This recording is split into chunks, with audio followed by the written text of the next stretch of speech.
Welcome to Star Notes, your monthly astrology forecast with Mikailah Rachael from Star Witch Astrology. Mikailah Rachael is a hereditary folk witch, soul astrologer, and transpersonal therapist experienced in oracular traditions and Western ritual arts. In these episodes, we explore the major transits, energetic trends, and cosmic shifts shaping the month ahead, and offer easy, practical ways to work with these energies in your everyday life. I wish to begin by acknowledging the traditional custodians of the land on which I live and record, the Wandjarabara people. I honour their enduring connection to the lands, waters and communities, and I pay my respects to elders past and present. I also extend this respect to all Aboriginal and Torres Strait Islander peoples. Hello, beautiful star lovers and cunning folk. My name is Rachel from Star Witch Astrology, and I'm a special guest astrologer for Hannah Forrest's podcast, Old Ways for the New Age, which I'm so delighted to be sharing the celestial skies for June 2026. And it is a very tender month as the solar season of Gemini, mutable air, moves into Cancer season on the solstice. But before we move into the sensitive, sacred, tender waters of Cancer and the threshold of the winter solstice for those of us in the southern hemisphere, and of course for those beautiful kin joining us from the north, it will be Letha, the summer solstice. So this is a time of ancestral remembrance, and I have the charts here for June. There's a profound Cancer stellium of Hygeia, the asteroid goddess Hygeia, with Mercury in Cancer and Jupiter all forming a tight conjunction. So Mercury, the planet of communication, the trickster, the coyote archetype, is the planet that rules the solar season of Gemini. And we are working with the emotional body with Cancer, and it is connected to memory, to belonging, how we nurture and nourish ourselves. And this is where Mercury in Cancer can bring through more meaningful, heartfelt conversations. So if there's been anything you've potentially been holding close to your heart, maybe Mercury entering Cancer from the 1st of June to the 10th of August may be the time to be asking you to witness and acknowledge the unresolved emotions that are coming up to the surface. Now, with this ancestral energy, brewing mugwort or chamomile lemon balm tea, and folk witchcraft I would recommend is steeping these ancestral herbs, placing a bowl of water by your bedside overnight. You could also put a bowl of salt by your bed at night time, but ideally putting some water in a bowl, steeping some beautiful ancestral herbs. My favorite is mugwort. You can also use chamomile or lemon balm. Whispering the names of your foremothers or your ancestors into this beautiful bowl of water, placing it by your bed at night time before you dream, and knowing that it will work its magic. It's imbued with the energies of the ancestors, but also for it to absorb any heaviness or stagnant energies that may be around overnight. And then in the morning, returning the water back to earth when you wake up with gratitude blessings.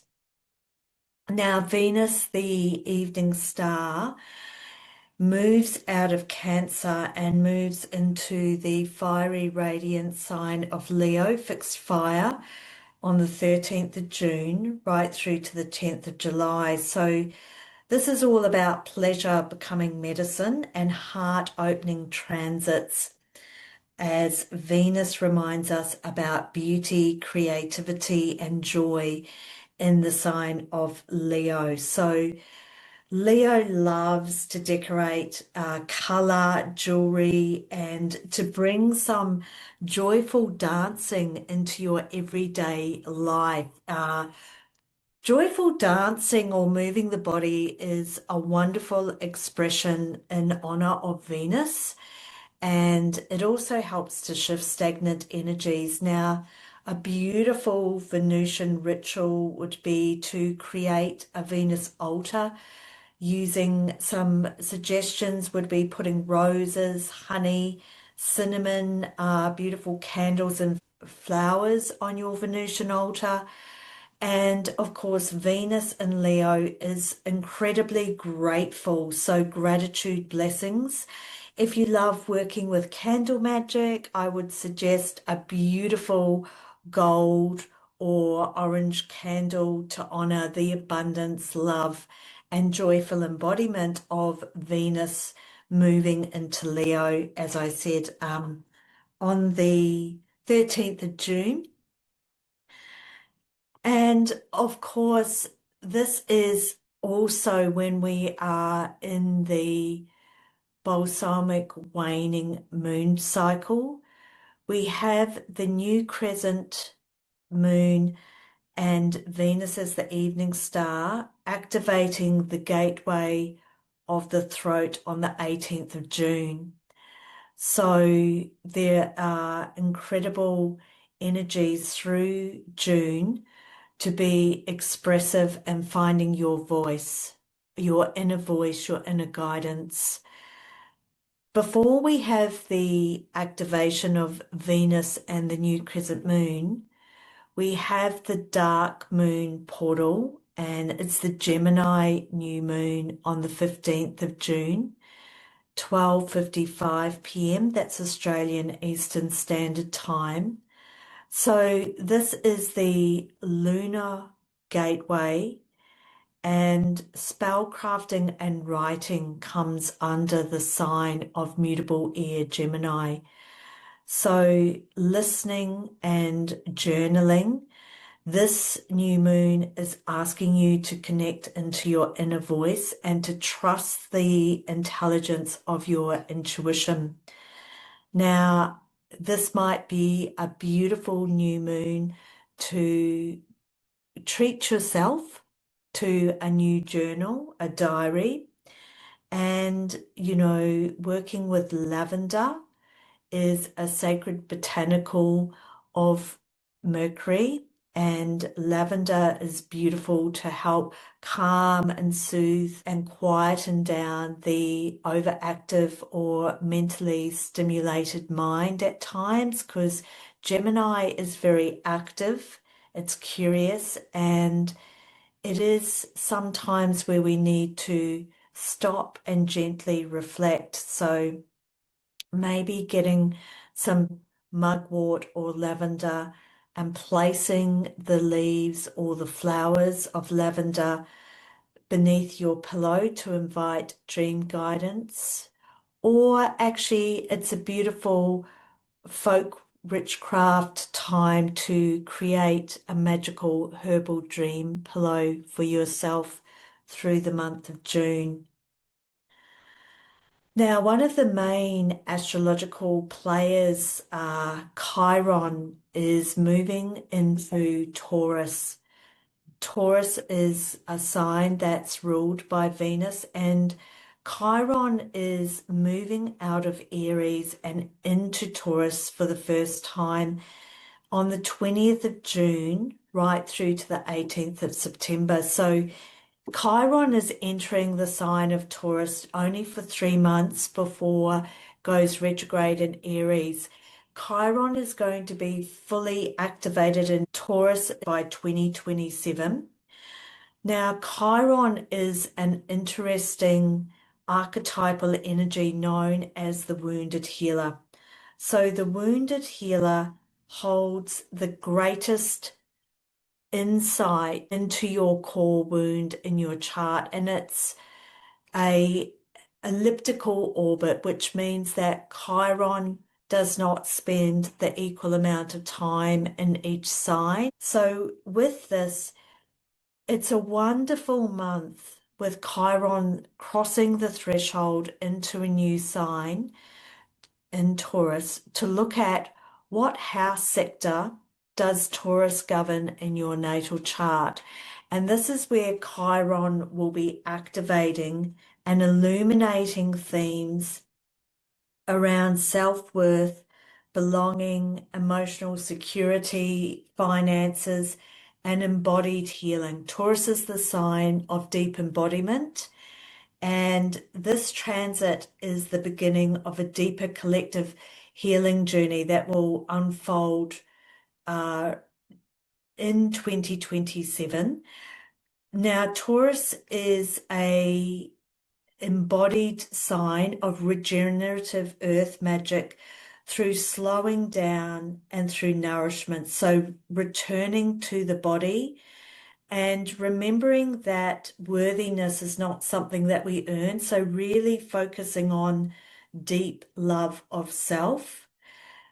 But looking at the house sector in your natal chart that is activated by Taurus, if you've got any personal planets, they will also be going through a Chiron transit. If you wish to explore this deeper in your own chart, Chiron is where we would make pilgrimages to the sacred cave. And it's there during a Chiron transit that you're opened up to your deepest core wound to really go deep into what is this sacred initiation offering you. So Chiron is the deep core soul wound, but it's also your greatest medicine gift. And if this is something that calls you to look at the wounded healer archetype, both natally in your chart, but also by transit, I would invite you to book a one-on-one personal astrology or soul doula session with me. You can find me on starwitchastrology.com. So this is super important for June. Also, because Chiron's entering Taurus, which is ruled by Venus, and Venus, the evening star, is activating the throat chakra.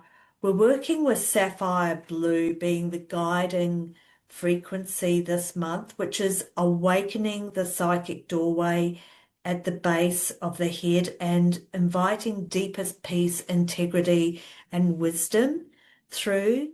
It reminds me of the star flower borage and the petals of cornflower, which carry very powerful plant spirit medicine connected to Chiron and Venus. Yarrow is another potent botanical ally sacred to Chiron and to Venus, and they remind us that courage and softness can exist together.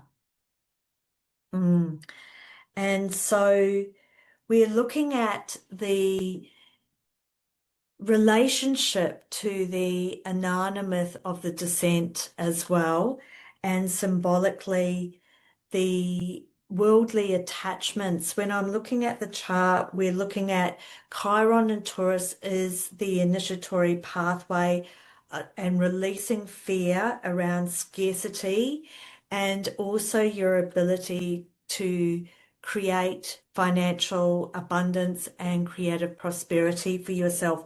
All of this is going to be illuminated with the Chiron transit, the collective transit for everyone into Taurus.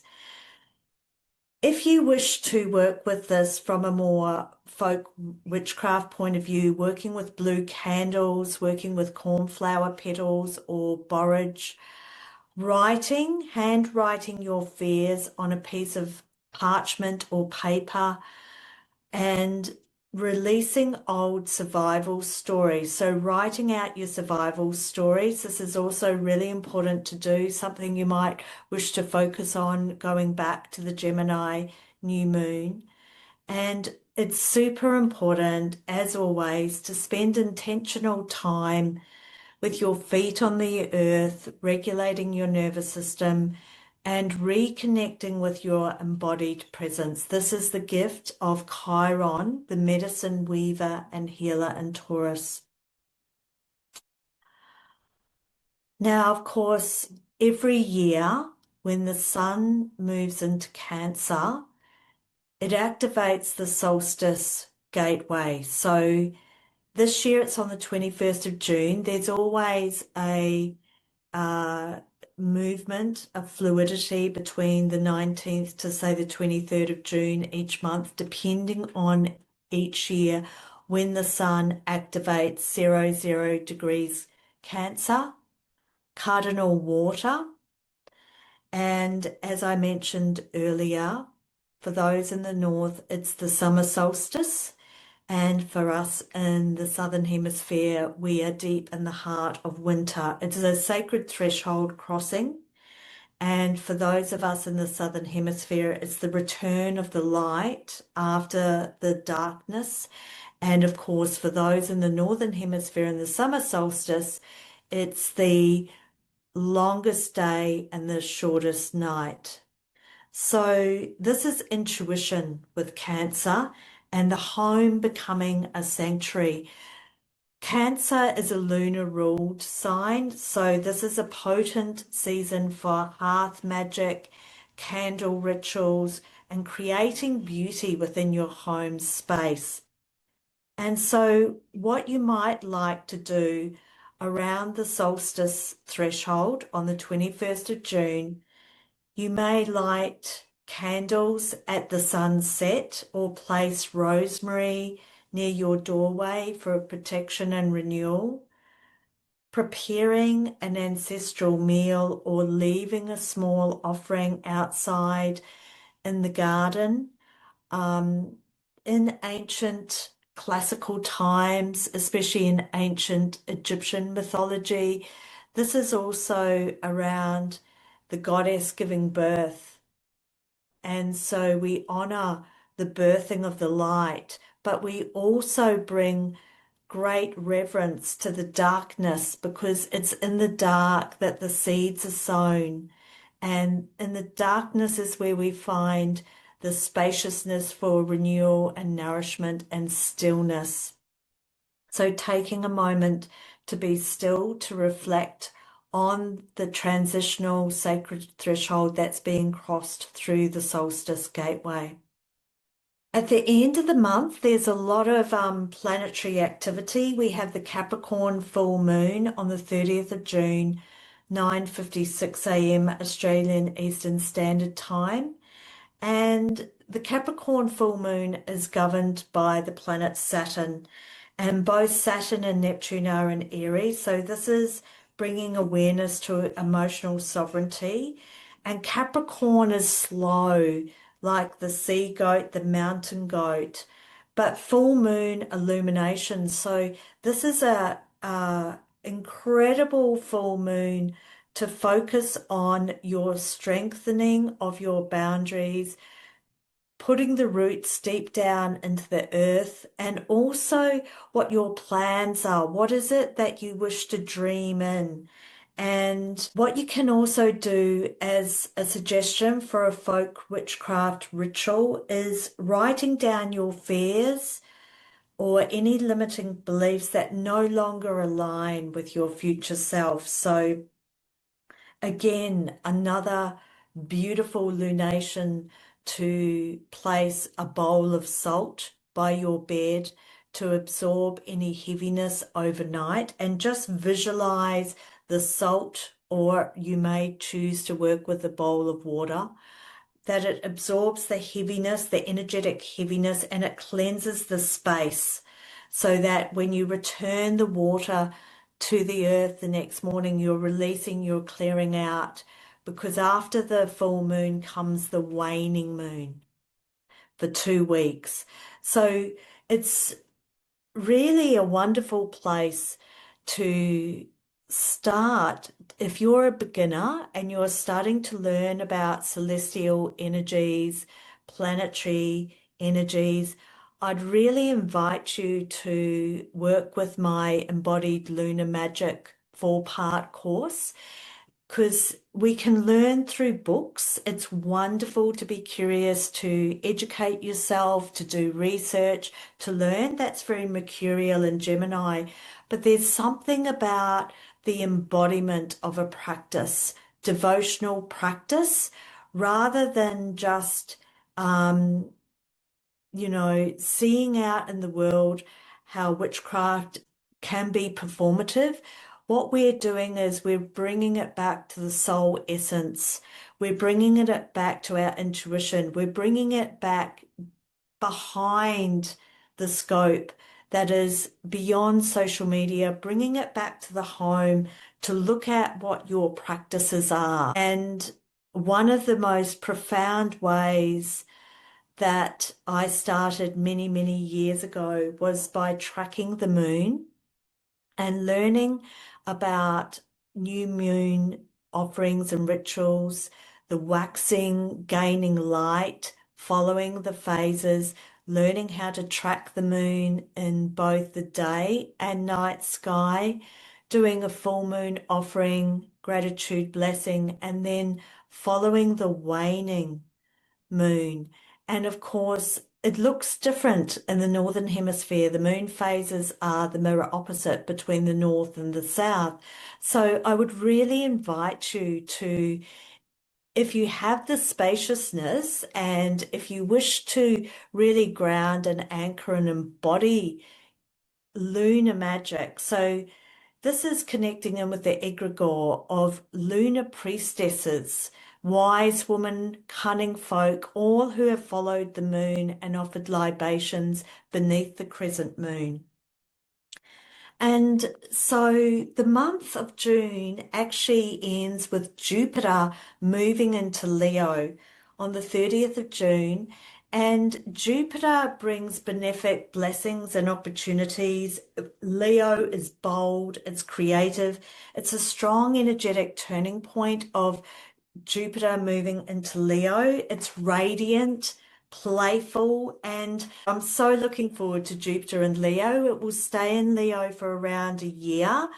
And if you've had any creative projects on the back burner or resting inside of you, this is the time for Jupiter and Leo over the next year to bring these creative projects, to give yourself permission to bring these creative projects and to bring them out, to work with them. Now, with this, a ritual that I would say is to bring your creative visions as blessings into the universe. And when I'm looking at the chart, it's like standing in the sun. So if there's a day where you have beautiful morning light, dusk, twilight, and speaking your visions aloud, your blessings into the universe. So dancing, drumming, singing, moving your body, being creative, and working with the solar energy. So I've spoken about the lunar energy. Now we're working with the solar energy. And the astrological themes of Jupiter and Leo carry right through. We're very blessed to have this radiant activation for a full year. So the astrology themes of June is also about the quiet magic of everyday ritual. The goddess Hygeia, the asteroid Hygeia, is prominent this month, and lunar priestesses would enter the ancient dream temples devoted to divine healing, prophetic visions, and restoration of the mind, body, and spirit.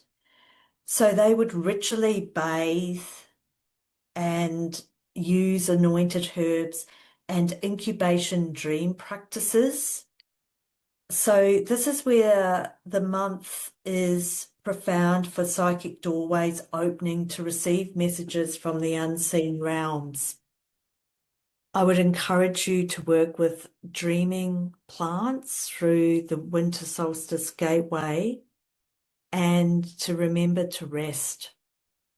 Okay, so emotions and memories are coming to the surface for healing through this month, but we also have the beautiful energies of Venus in Leo, Jupiter moving into Leo. There is also a Mercury retrograde at the end of the month. But what I would love to do is to speak into Mercury retrograde, dispel the myth, and also focus on how best to direct and use the energies of Mercury retrogrades, and that will be for star notes for July. Okay, beautiful cunning folk and star lovers. Go tender. This is the sacred remembering with the wisdom of the stars, living through our temple of our bodies.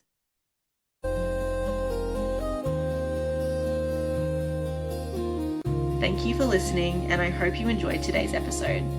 Your support means the world to me, and if you have a free moment and would like to leave a review, a comment, or a rating on your platform of choice, that would go a long way towards helping me to grow the podcast and reach more people. If you aren't already subscribed, check out my Substack newsletter. Over there, I share lots of free resources, as well as an option to join as a paid subscriber, which is another beautiful way you can support my work. May what you've heard today guide you in living a little more slowly and a little more connected.